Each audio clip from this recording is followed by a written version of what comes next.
आदाब, मैं हूं खुर्शीद रब्बानी। इस्तकबाल करता हूं आप सभी का हमारे मसाइल के आज के इस एपिसोड में। आज हम बात करेंगे मुस्लिम तबके की तरक्की से जुड़े इश्यूज और मजहबी और फिरकापरस्त सियासत की।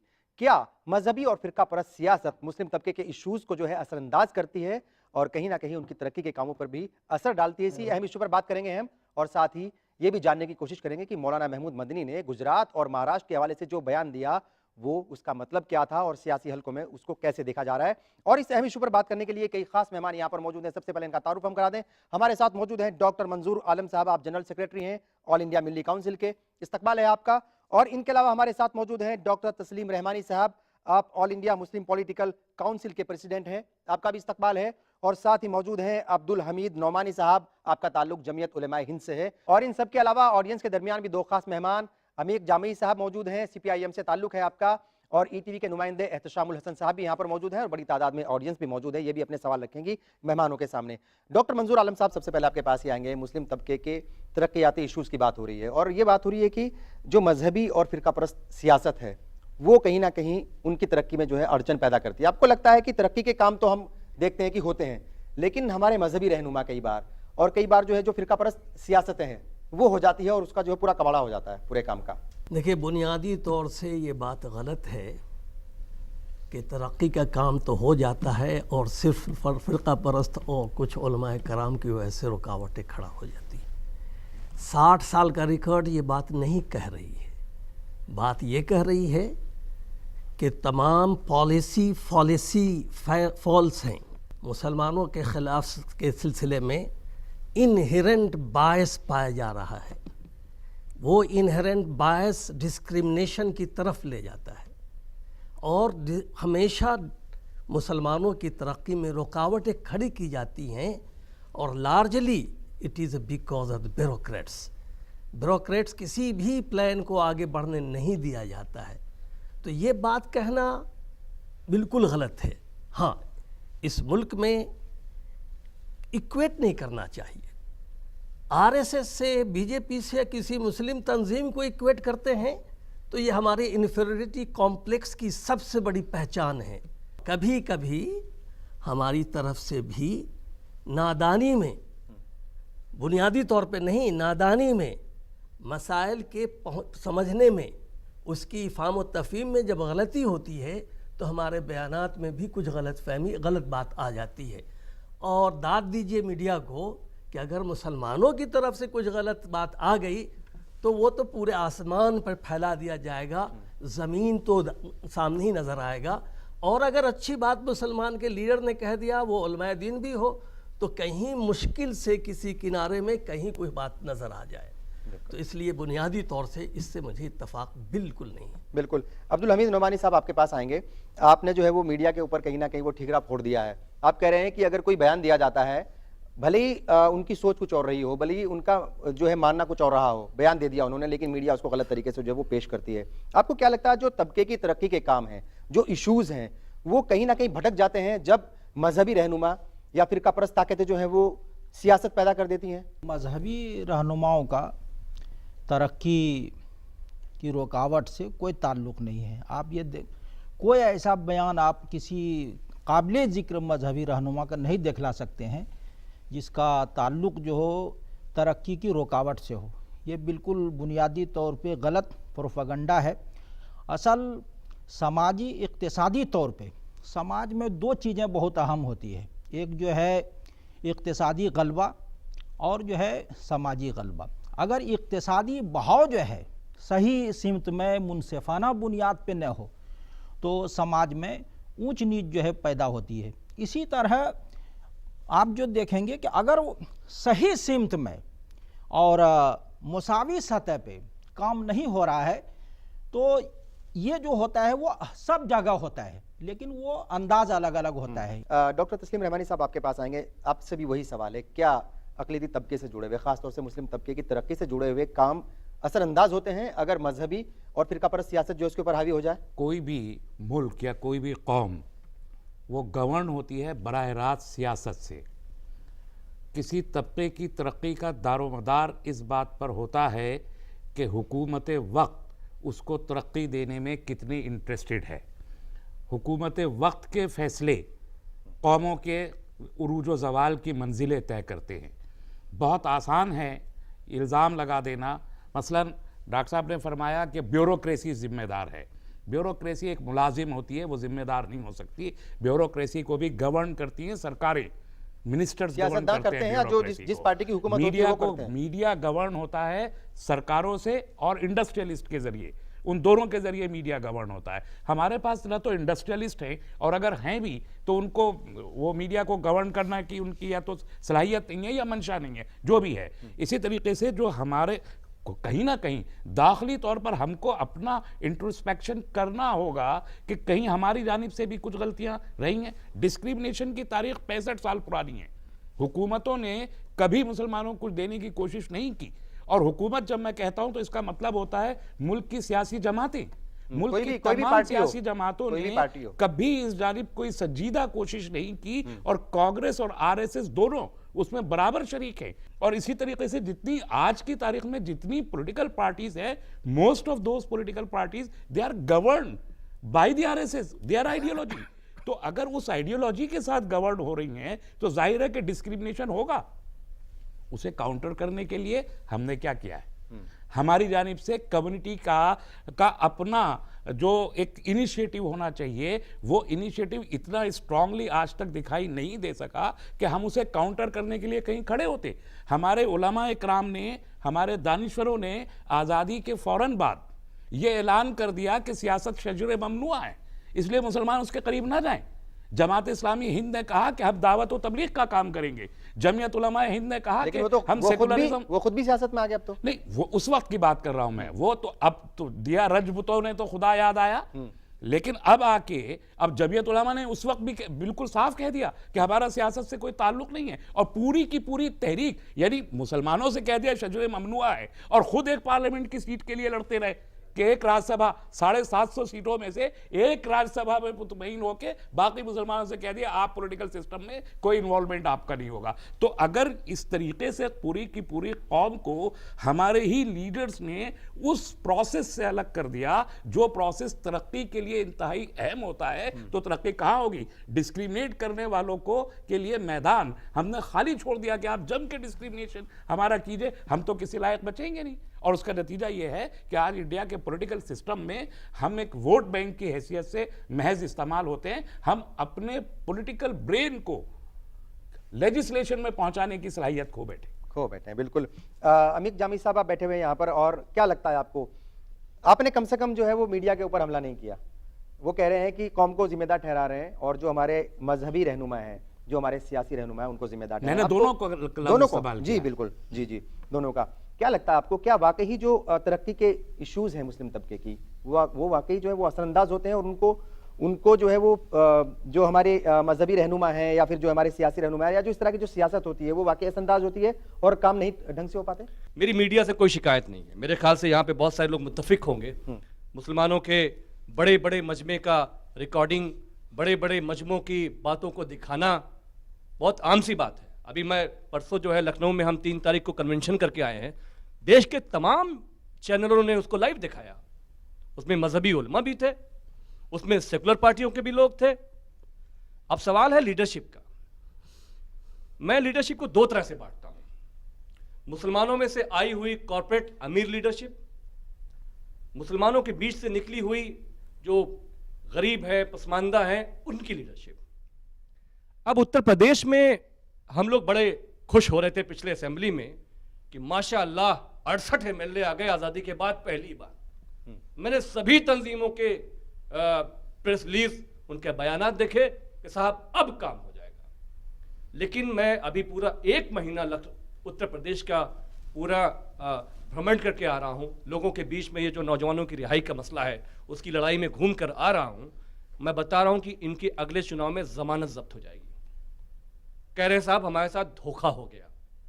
ये लोग असेंबली में गए, एक सवाल अकलियतों के इशू पर, मुसलमानों के इशू पर असेंबली में रेज नहीं हुआ 1 साल तक।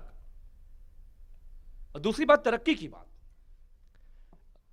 हम सिर्फ मुसलमानों की बदहाली की बात क्यों करते हैं?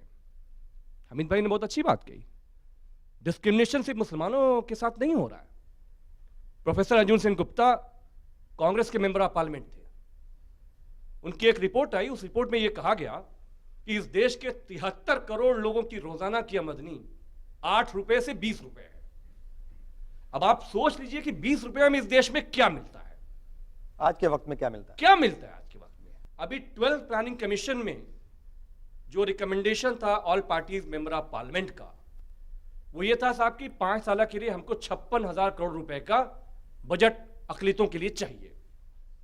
वजीर आजम ने वादा कर लिया कि 56 नहीं 42,000 करोड़ रुपए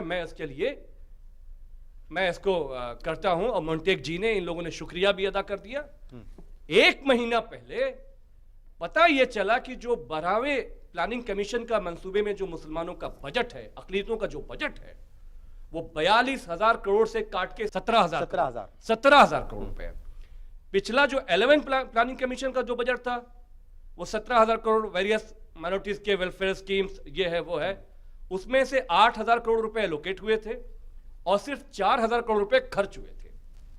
जो पैसा बचा उसी पैसे को जोड़ के 42 से हमको 17 दे दिया। सच्चर कमेटी की रिपोर्ट ने, रंगनाथ मिश्रा कमीशन की रिपोर्ट ने जो बदहाली दिखाई, इसी में यूपीए 2 के जो सेक्युलर पार्टीज के मेंबर ऑफ पार्लियामेंट थे, उन्होंने कहा कि साहब मुसलमानों को बजट ज्यादा चाहिए। लेकिन फिर वही मनमोहन जी ने, मुंटेक सिंह अहलवालिया ने इन लोगों की तजवीजों को नहीं माना, बोला मैं 17 से आगे नहीं दूंगा क्योंकि आप लोग तो खर्च भी नहीं करते हैं। सबसे बड़ी प्रॉब्लम यह है कि खर्च ही नहीं होता, बजट जो है वो लैप्स हो जाते हैं। तो शाम आप यहाँ पर बैठे हुए हैं, बारीकी से एक रिपोर्टर होने के नाते जो है निगाह रखते हैं। आपको लगता है कि जो अक़लियती तबके की जो तरक्की का जो काम है, जो इश्यूज हैं, बहुत सारे इश्यूज हैं, वो मजहबी रहनुमा जो है जब कोई बयान देते थे तो जो हमारी पार्टीज हैं, जो हमारी सरकारें हैं, वो कहीं ना कहीं दबाव में आ जाती हैं और वो काम जो है वो असरअंदाज होते हैं। मौलाना महमूद मदनी ने एक बयान दिया था गुजरात के हवाले से। उन्होंने कहा था कि जो कुछ महाराष्ट्र में हो रहा है, उन्होंने कहा कि ये भी नहीं कह सकते कि ये गुजरात से महाराष्ट्र का मामला कहीं कमतर है। तो इस तरह का बयान कहीं ना कहीं एक लोगों के जहनों में गलतफहमियां पैदा की और बहुत ज़्यादा इस पर बयानबाजियाँ भी की गई। लेकिन एक नई सियासत शुरू हो गई, एक नई सियासत शुरू हो गई और बहुत सारे लोगों ने इस पर अपने रद्द अमल का भी इजहार किया। ये अलग बात है कि जब हमने मौलाना महमूद मदनी से इस सिलसिले में बात की तो उन्होंने कहा कि हमारे बातों को दूसरे अंदाज से लिया गया है।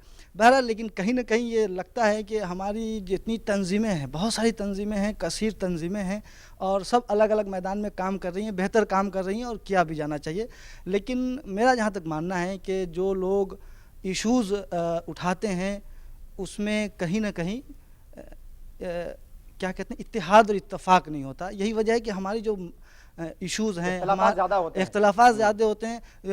कोई तंजीम, कोई जमात, कुछ डिमांड है उनकी, अलग अलग प्लेटफॉर्म से अलग अलग डिमांड्स रखते हैं और नतीजा ये होता है कि हम हल्के पड़ जाते हैं और हमारी मांगे मजबूती से हुकूमत तक नहीं पहुंच पाती है और नतीजा ये होता है कि हम अपने इशू को या अपने मसाइल को हल नहीं कर पाते। डॉक्टर मंजूर आलम साहब, बात वो वहीं से शुरू होगी जो एहतशाम ने कही है। वो ये कह रहे हैं कि मौलाना महमूद मदनी साहब बयान दे रहे हैं और जो मुस्लिम नौजवान गिरफ्तार हो रहे हैं या जो बेकसूर जेलों के अंदर हैं, उन्होंने उसके हवाले से वो बयान दिया था और कहीं ना कहीं ये भी कहा था कि गुजरात के अंदर तरक्की हो रही है। जब इतनी बड़ी तंजीम के जिम्मेदार उलेमा हैं, जब इस तरह के बयान देते हैं, आपको लगता है कि जो सियासत है वो कहीं ना कहीं उसका रुख भी बदल जाता है और कहीं ना कहीं आप जो है एक आदमी की हिमायत भी कर रहे हैं और उससे जो है वो दूसरे काम असरअंदाज होते हैं? फिर गुजरात का जहाँ तक मामला आता है वो डेटा की कमी की बुनियाद पे ही है। वाज़े रहे कि जो बात कही जाती है कि गुजरात का हाईएस्ट ग्रोथ ऑफ रेट है, गलत है। उसका अब इन दिनों चौथा या पांचवा पोजीशन है स्टेट वाइज, चौथा नंबर है। तो अब ऐसे लिहाज से कैसे कहा जा सकता है कि यानी गुजरात लीड कर रहा है? ये भी पहलू को सामने लाना चाहिए। जहाँ तक बयान का ताल्लुक है, देखिए बयानात मुख्तलिफ टेक्स्ट में होता है।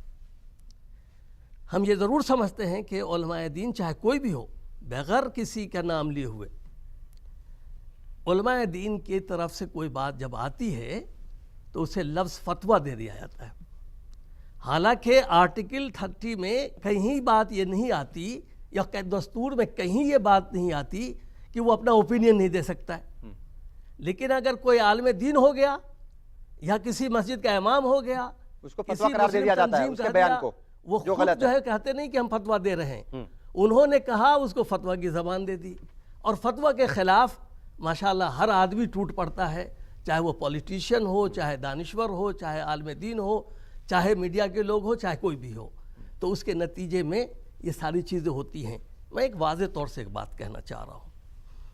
देखिए, इम्प्लीमेंटेशन हर हाल में हुकूमत और हुकूमत की मशीनरीज करती है। स्कीम पहले से तय हो जाता है, फंड एलोकेट हो जाता है, फंड ट्रांसफ़र हो जाता है।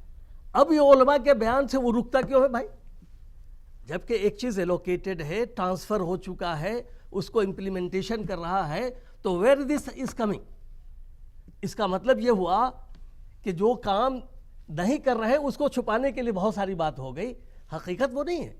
हाँ, ये बात आप कह सकते हैं कि माहौल में बिगाड़ पैदा हो सकता है, सोसाइटी में बिगाड़ पैदा हो सकती है, एक दूसरे हिंदू मुस्लिम के एक रुझान पैदा हो सकता है, but not in the implementation, nothing to do with the implementation unless वहाँ बायस नहीं है। तो अगर बायस है तो आप चाहे कितने भी पीसफुल बात करते रहें, अच्छी अच्छी बातें कहते रहें, वो कभी नहीं होगा।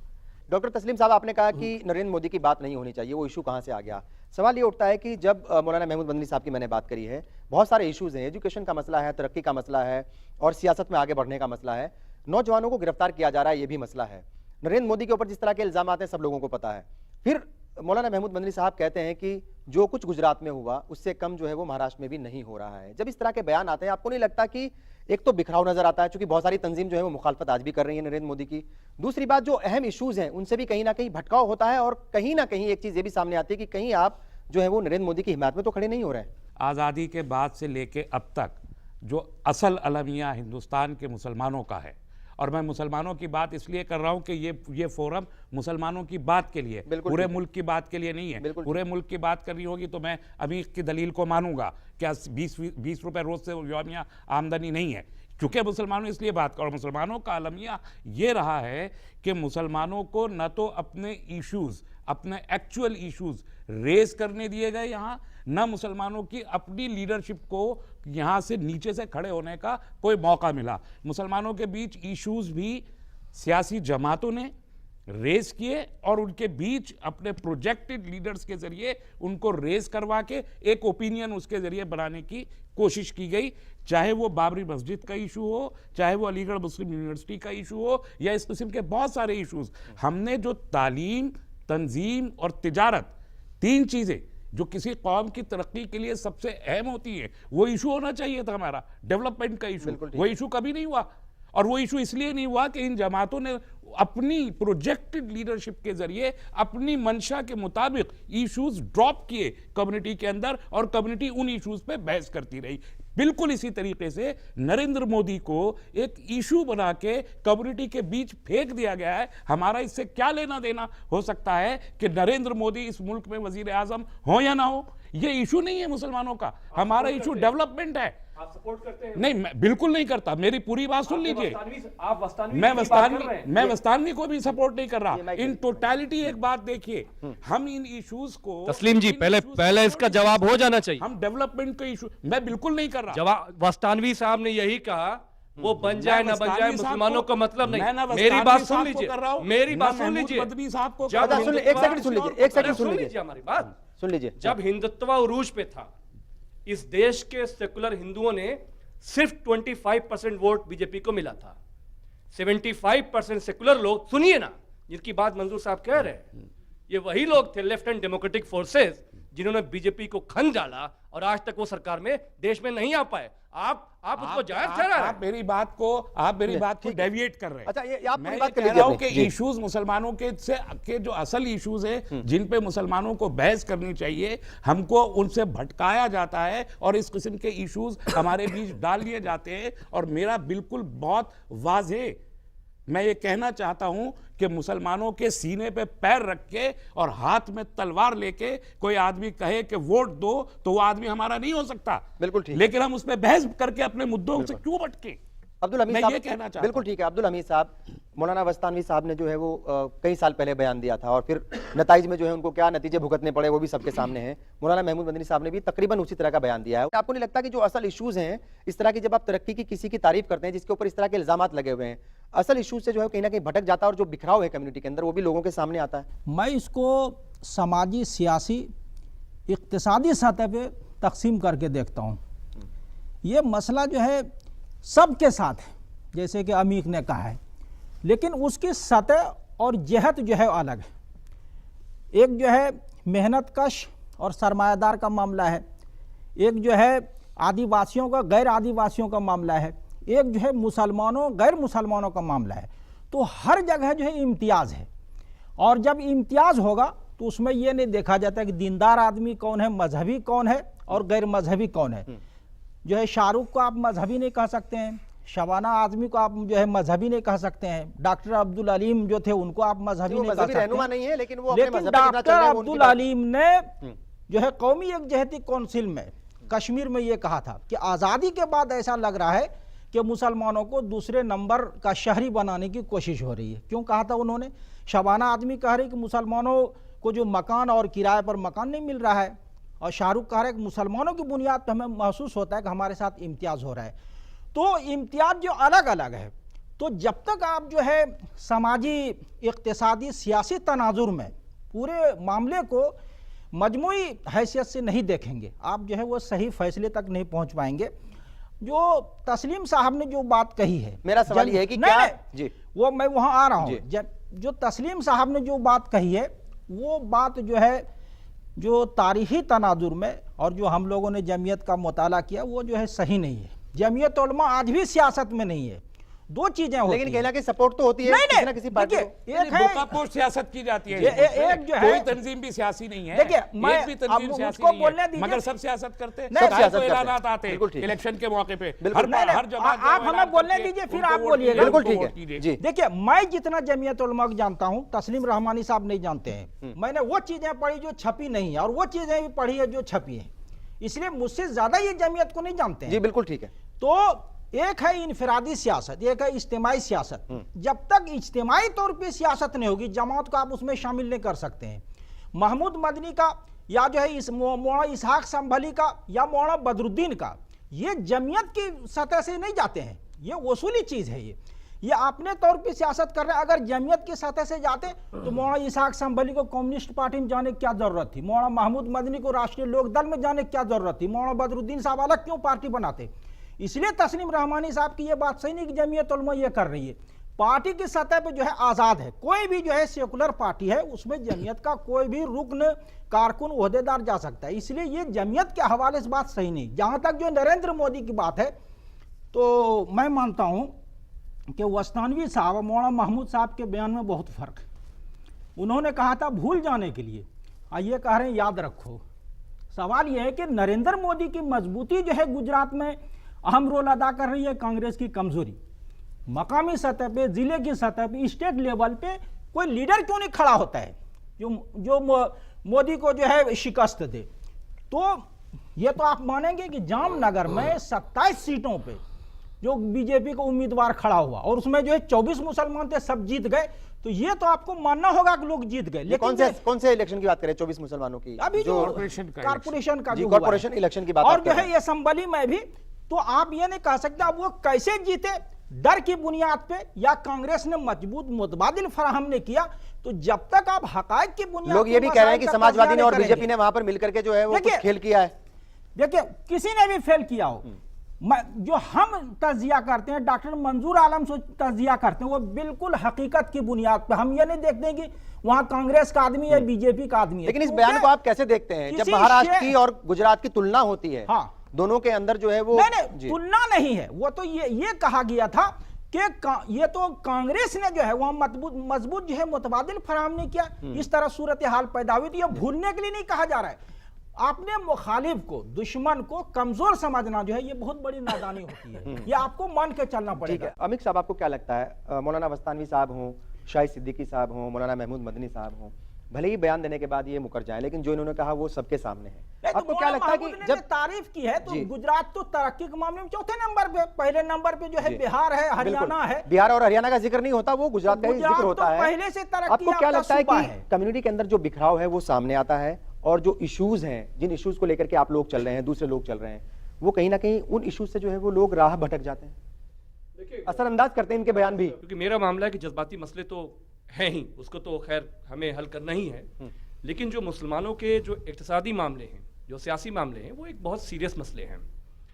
जब ये बजट वहाँ से कैंसिल हुआ, इस देश में तमाम मुसलमानों के संगठन हैं, ये जो लड़कियां थीं, जनानी हमारे देश की, हमारी बहनें, हमारी माएँ, जब एक लड़की का रेप हुआ, रेप होने के बाद उन लड़कियों ने अपनी ताकत दिखा दी और फास्ट ट्रैक कोर्ट हासिल कर ली, कुर्बानी दी।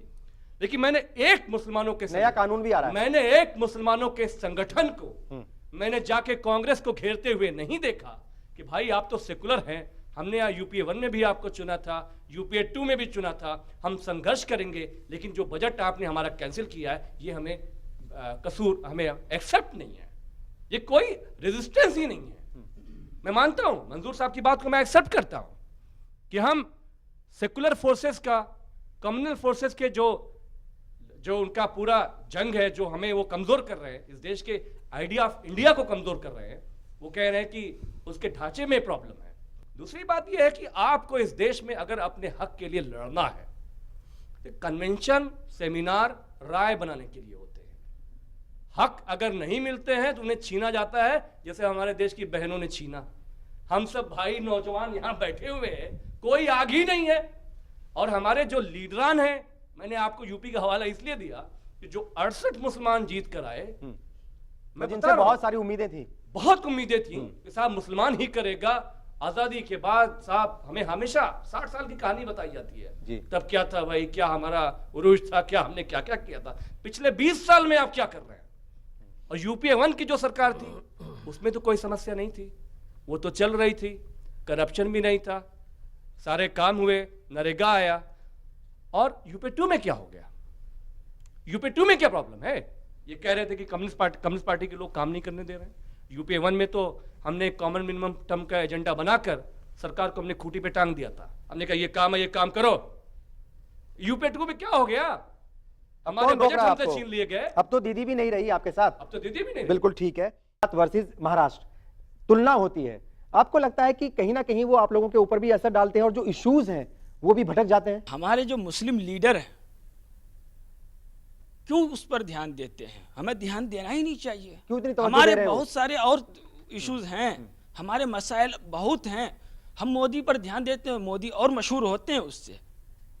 उनको हम सीरियस उस तौर पर पे आप ध्यान कह ही रहे हैं नहीं फायदा देंगे। पहुंचता है। जब हम ठीक। ध्यान नहीं देंगे तो वो सोचेंगे कि भाई वो तो कोई तो ध्यान ही नहीं दे रहा है, तो वो खुद मशहूर नहीं होंगे, वो पॉपुलैरिटी मिलेगी ही नहीं।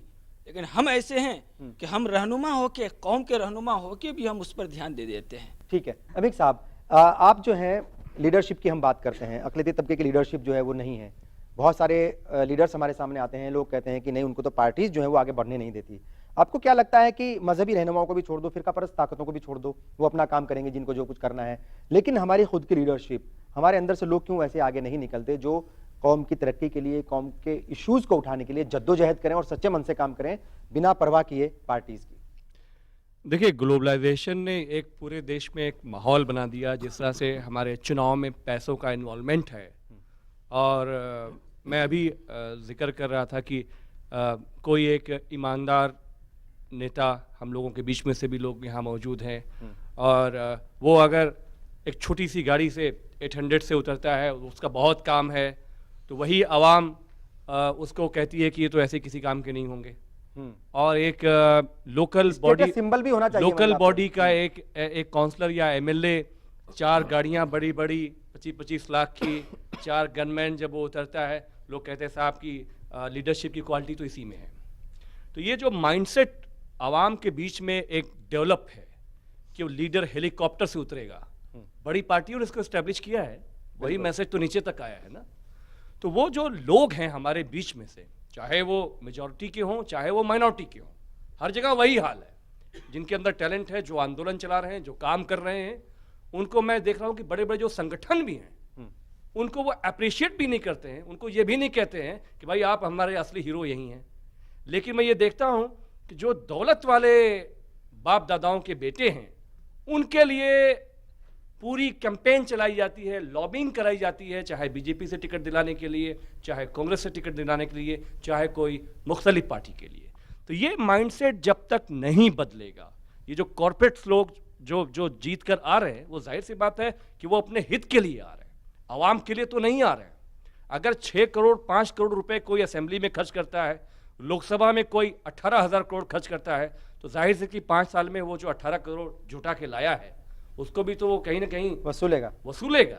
तो ये देखने में आया है कि खासकर मुसलमानों को इस बात में संजीदा हो जाने की ज़रूरत है कि जो हमारे बीच से जो सड़क की लीडरशिप है उसको वो आगे लाएं, और ख़ासकर जो दानिश्वर हैं, हम सबके जो बड़े हैं, जो बहुत काम करते हैं, और मेरा ये मानना है कि जो प्रोफेसर्स हैं या अलग अलग फील्ड में जो लोग काम कर रहे हैं, देश की लीडरशिप उनको लेनी चाहिए। और मजहबी उलमाओं का मैं बड़ी इज़्ज़त करता हूँ। इस देश में आज़ादी की लड़ाई में बहुत बड़ा रोल रहा है, नदवे का रोल रहा है, देवबंद का रोल रहा है, लेकिन ये पिछले 20 सालों में अगर आप इनके बीच की भी लीडरशिप देखें तो बड़ी बड़ी तकलीफ होती है कि उनका जो विजन है वो कितना दोयम दर्जे का विजन उनका हो गया है। तो उन लोगों को या तो वो डिक्लेयर कर दें कि वो पॉलिटिकल लोग हैं, या तो वो डिक्लेयर कर दें कि साहब हम तो मजहबी लोग हैं, हमारा सियासत से कोई लेना देना नहीं है, या तो खुल्लम खुल्ला आए। कोई कम्युनिस्ट पार्टी में गया था, अभी हमीद जी ने बताया कि मौलाना इसाक संभली वहां से एमपी हुआ करते थे, कोई कांग्रेस में है, तो खुल के बोलें कि साहब हम पॉलिटिकल लोग हैं, तब तो मुसलमानों को भी लगे कि साहब कि कुछ उनका होने वाला है। बिल्कुल एहतशाम, क्या लगता है थोड़ा आपको? सा डिफर बस मैं बिल्कुल आपके पास एहतशाम, क्या लगता है आपको जो हमारी लीडरशिप है, आप देखते होंगे, लोगों से बात करते होंगे जाकर के, उनके अंदर कितनी शिद्दत से जो है वो चाहते हैं कि जो कौम के मसले हैं वो हल हों, या आपको कितना संजीदा नजर आते हैं वो? देखिए, मुसलमानों की तालीमी, इक़्तिसादी और माशी और समाजी टोटली पसमानदगी है उसमें। सचर कमेटी रिपोर्ट ने भी वाज़ेह किया है इस चीज़ को। तो इसका ज़िम्मेदार कहीं ना कहीं हम सब हैं, हमारे मजहबी लोग हैं, सियासी लोग भी हैं, पॉलिटिकल सिस्टम, सियासी लोग भी हैं, क्योंकि सियासत में जहाँ इत्तेहाद नहीं है वहीं हम देखते हैं कि हमारे मजहबी रहनुमा में आपसी इत्तेहाद नहीं है। जबकि किसी मसले के हल के लिए जहाँ आप अक़लियती या माइनॉरिटी हों, जहाँ के आप वहाँ पे आप अपने मसले को हल कराने के लिए आपको अपनी मजबूती और इत्तेहाद दिखाना ही पड़ती है। आपको ये दिखाना पड़ता है कि हम एकजुट हैं, मुत्तहिद हैं, ताकि सियासी पार्टियों पर इसका असर पड़े। लेकिन ये चीज़ हम नहीं देख पाते हैं। हमारे कुछ तंजीमें या कुछ जमातें कुछ मुख्तलिफ पार्टियों को सपोर्ट करती हैं, चाहे वो अंदरूनी ज़ाहिरी तौर पे हो या बातनी तौर पे हो। जबकि ये हकीकत है कि हिंदुस्तान की तरक्की में हमारे मुस्लिम लीडरान का और दानिश्वरों का, मजहबी रहनुमाओं का अहम रोल रहा है। हम हर मैदान में तरक्की कर रहे हैं, तरक्की में हिंदुस्तान का हाथ बता रहे हैं, यानी हिंदुस्तान की तरक्की में हमारा हाथ है। चाहे वो हम अगर बात करें साइंटिस्ट की तो हम अब्दुल कलाम देते हैं, अगर हम अदाकार की बात करें तो शाहरुख और सलमान देते हैं, अगर हम खेल की बात करें तो सानिया देते हैं। दिलीप साहब को तो अदाकारी का जो है वो विश्वविद्यालय या उनको यूनिवर्सिटी कहा जाता है। जी। तो हमने इतनी बेशकीमती शख्सियात दी हैं देश को, जो तरक्की के मैदान में और हिंदुस्तान की तरक्की में बेइंतहा कारनामा अंजाम दिया है। लेकिन वहीं हम अपनी जमातों को देखते हैं तो अफसोस होता है इस बात पे कि हमारी जमात किसी एक टॉपिक पे चंद दिनों के लिए मुत्तहिद तो हो जाती हैं। जैसे अगर हम बात करें दहशतगर्दी की तो वो मुत्तहिद हो जाएंगे फौरी तौर पे, लेकिन एक 10 दिन 20 दिन के बाद ऐसा बिखराव पैदा होता है कि वो मामला जो हम बड़े शिद्दत से उठा रहे होते हैं वो एकदम से ख़त्म हो जाता है। तो इस चीज़ का जो एहसास है वो सियासत तक भी है, और सियासी लीडरान जो आपके हिमायत में नहीं है, जो आपके लिए कुछ नहीं करना चाहती, वो कहीं ना कहीं इस चीज़ को देख करके उसको फायदा उठाते हैं। बिल्कुल फायदा उठाता है। और अब्दुल हमीद नौमानी साहब, आपके पास मैं आऊँगा। दोनों ने एक इशारा किया है, जो हमारी तंजीमें हैं, मजहबी रहनुमा जो उनको लीड करते हैं, उन तंजीमों के विज़न के ऊपर भी सवाल उठाया और उनकी जो यकजहती है उसके ऊपर भी सवाल उठाया। और मैं एक एग्जाम्पल आपको देता हूँ राजस्थान का। गोपालगढ़ वहाँ हुआ, 10 लोगों की जो है मौत हुई पुलिस की गोलीबारी में। मौलाना अरशद मदनी वहाँ जाते हैं और वो कहते हैं कि जो चीफ मिनिस्टर अशोक गहलोत ने जो इकदामात उठाए वो तारीखी थे, पूरे हिंदुस्तान को जो है सबक लेना चाहिए उन इकदामात से।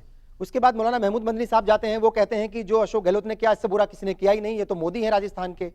यानी एक इशू को लेकर के चाचा भतीजे के अंदर ही एक बयान जो है वो नजर नहीं आ रहे हैं, एकता नजर नहीं आ रही है, यकजहती नजर नहीं आ रही है, तो फिर दूसरे लोगों की बात क्या करेंगे आप? मैं फिर वहीं आता हूँ कि चाहे तरक्की या तालीम का मामला हो, सबका ताल्लुक जो है सोच की तब्दीली और सिस्टम की सही तब्दीली है। तो बहुत से लोग जो है वो सिस्टम का फ़ायदा जो है वो ज़रूरत से ज़्यादा उठाते हैं, और भी बहुत सारे मामले हैं। अगर सबको आप मजमूई तनाजुर में जब तक नहीं देखेंगे, सही नतीजे तक आप नहीं पहुंच पाएंगे। अभी जो बात आई थी वो है क्यों, पूरी लड़ाई जो है नंबर 1 की है। चाचा भतीजे में भी नंबर 1 कौन है? नहीं, चाहे चाचा भतीजा यो बाप बेटा, मैं ये नाम नहीं लेना चाहता हूँ। पूरे मुल्क में चाहे वो सियासी, ये जो मैं बोल रहा हूँ ये रिकॉर्डेड है, ये रिकॉर्डेड है दोनों की बाइट्स। माँ बेटे की लड़ाई ये नंबर 1 की नहीं है हिंदुस्तान में। तो जब आदमी इसमें आता है तो पूरी तरह लड़ाई जो होती है वो नंबर 1 की होती है, और वसूली बुनियाद पे मसाइल को लेके इख्तिलाफ हो सकता है, बाप बेटे में भी, चचा भतीजा में भी, भाई भाई में भी। ये नहीं, असल देखना है वसूल और सिस्टम और नज़रिया।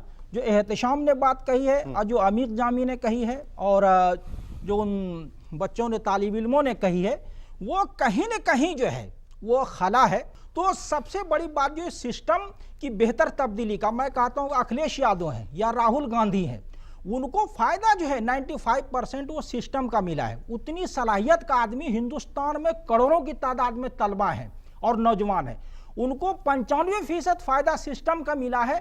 5% जो है ज़्यादा जो है 5% सिर्फ जो है उनको जो सलाहियत का मिला है। लेकिन अगर आप सिस्टम को आप नहीं बदलेंगे तो 100% आप अपनी सलाहियत के इस्तेमाल करके बसा औकात आप 5% भी फायदा नहीं उठा सकते हैं, आप सड़कों पर रह जाएंगे। ठीक, डॉक्टर तस्लीम रहमानी साहब, आखिर में सवाल यही है कि ये जो मजहबी लीडरशिप है या फिरका परस्त ताकतें हैं, ये असरअंदाज ना कर पाए मुस्लिम इश्यूज को, उनकी तरक्की को, क्या कुछ होना चाहिए और कैसे मिलकर के काम करना चाहिए? मजहबी लीडरशिप को दरकिनार किए जाने की कोई ज़रूरत बिल्कुल नहीं है।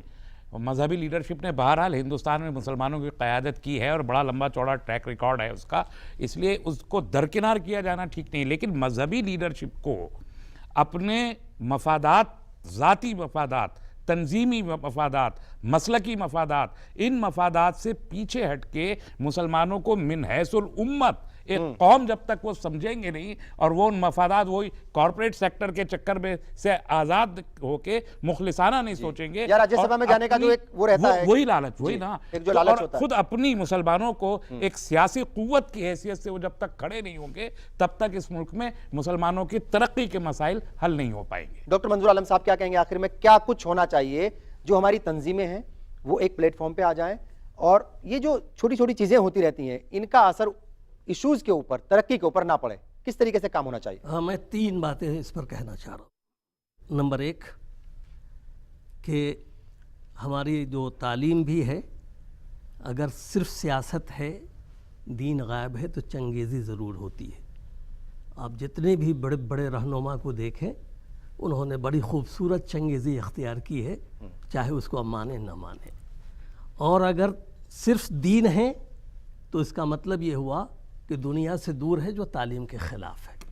इसलिए उन्हें भी दीन और दुनिया दोनों को हसीन इम्तिजाज में समझने की कोशिश करनी चाहिए और बग़ैर समझे हुए बयान नहीं देना चाहिए, चाहे किसी के बारे में मामला हो। दूसरा पहलू ये है कि कोई भी जो इश्यू होता है, मिसाल के तौर पे अभी नौजवानों की गिरफ्तारियों की बात हो रही, 31 मार्च 2012 में एक इशू उठाया गया वो महाबलंकर हॉल से। ये बड़ी अच्छी बात है कि इन दिनों सारे हिंदुस्तान में मुख्तलिफ तंजीमें ये बात कर रही हैं। अगर सारी बातें एक तंजीम से होती और सभी मिलकर करते तो आप इम्पैक्ट नहीं क्रिएट कर सकते हैं।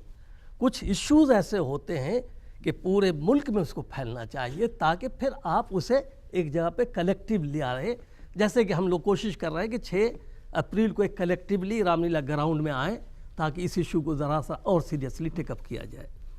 तीसरी बात क्या है, मुसलमानों की विजडम की तारीफ़ कीजिए कि तमाम 35-36 साल वेस्ट बंगाल में एक पार्टी की हुकूमत थी, जब उसे कुछ नहीं मिला तो उसे हटा दिया। उसी तरह से यूपी में हुकूमत बनी, वहाँ भी उन्हें कुछ नहीं मिला, उन्हें गिरा दिया। गिराने की जो ये खूबी पैदा हुई है, समझ से हुई है।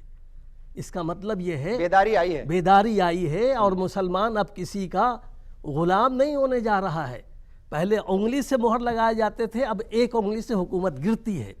इस बेदारी को आपको तारीफ करनी चाहिए और इस बेदारी के लिए अब मुसलमानों को एक ऐसी सोच पैदा करनी चाहिए कि वो बेदारी मज़ीद मानी खेज हो सके, जज्बाती न रह सके। और इसलिए इन दिनों देखेंगे लगातार 10 साल में कितनी, जैसे बदरुद्दीन अजमल को ही ले लीजिए, उन्होंने एक इशू को उठाया, कामयाब हुए, जमा हुए, तरक्की हुई या नहीं, इससे समझ लीजिए कि लालू प्रसाद की जब हुकूमत थी और जब बजट तय होता था, फंड एलोकेशन 7 महीने के बाद उनको दिया जाता था, तो जाहिर है कि फंड आया ही नहीं है 7 महीने का, तो फिर वो खर्च कहाँ तो से 5 महीने में कैसे पूरा कर लेंगे? और उसके बाद कहा जाएगा कि साहब फंड तो दिया गया था लेकिन आपने उसको यूटिलाइज नहीं किया।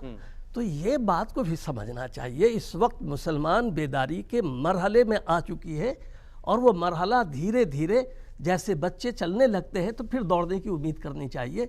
हम चल रहे हैं, अब हम बिस्तर पे सोए हुए नहीं हैं, आंखें खोल करके चलना शुरू कर दिया है और सबको सबक दे रहे हैं कि अगर तुम काम करोगे तो हम तुम्हें सपोर्ट करेंगे, और अगर नहीं नहीं करोगे तो गिरा करोगे देंगे। तो फिर हम तुम्हें बाहर का रास्ता दिखा गिराएंगे। देंगे। और उस समझ का एक समझ पैदा होगा जो थोड़ा वक्त लगेगा। मेरे तजिया के मुताबिक 2019 में ये नतीजा अगर 5-5 साल का चलता रहा तो एक नतीजा खेज होगा कि उस वक्त मुसलमान अच्छे लीडर्स को तलाश करने में कामयाब होंगे, चाहे वो मुख्तलिफ पार्टीज़ में हो बिल्कुल या उसके अपनी पार्टी डेवलप जो मुख्तलिफ मुस्लिम तंजीमों की हैं, यानी सियासी पार्टियाँ, उसके अंदर इज्तिमाइयत पैदा हो, जो जहाँ इफेक्टिव है उनको सपोर्ट देने की बात हो और नतीजा खेज होकर रहेगा। बिल्कुल इंशाअल्लाह। नतीजे बेहतर आएंगे। जी जी। मेरा ये मानना है कि जब कोई मसला होता है, अब बटला हाउस में का मर्डर की बात हुई थी, तस्लीम भाई मौजूद हैं, मेरी मौजूदगी में मेरे हाथ से बॉडी मैंने क्लेम की थी। उस वक्त से लेकर आज ये पूरी जो लड़ाई है, people's campaign against politics of terror, इसका मैं बतौर कन्वीनर काम कर रहा हूँ। देश की जो बड़ी पार्टियां हैं उसके सेकुलर लोग, कांग्रेस से भी मणिशंकर जी शामिल हैं, हम लोग इसको चला रहे हैं। आज हम संसद में जगह बना पाए हैं। आज हमारे वजीर आजम साहब कह रहे हैं कि साहब जो है हम जुडिशियल मैकेनिज्म की बात कर रहे हैं। मेरा ये मानना है कि मुसलमान ग्रुप इकट्ठा हो जाएं, क्या हम कोई आइलैंड बनाना है हमको? बिल्कुल ठीक है। मुसलमान ऑर्गेनाइजेशन इकट्ठा हो जाए। मेरा ये मानना है कम्युनल फोर्सेस के खिलाफ एक ब्रॉड सेकुलर लिबरल मुस्लिम ऑर्गेनाइजेशंस भी हम लोग इकट्ठा हों तब कुछ हो सकता है। बिल्कुल, यानी अगर मुस्लिम तबके के मसाइल को हल करना है, तरक्की करनी है, तो सबको मिल करके एक प्लेटफॉर्म पर आना होगा, काम करना होगा बिना लालच के, तभी जो है वो तरक्की भी मुमकिन है और इन इश्यूज को भी हल किया जा सकता है। बहुत बहुत शुक्रिया। खुदा हाफिज।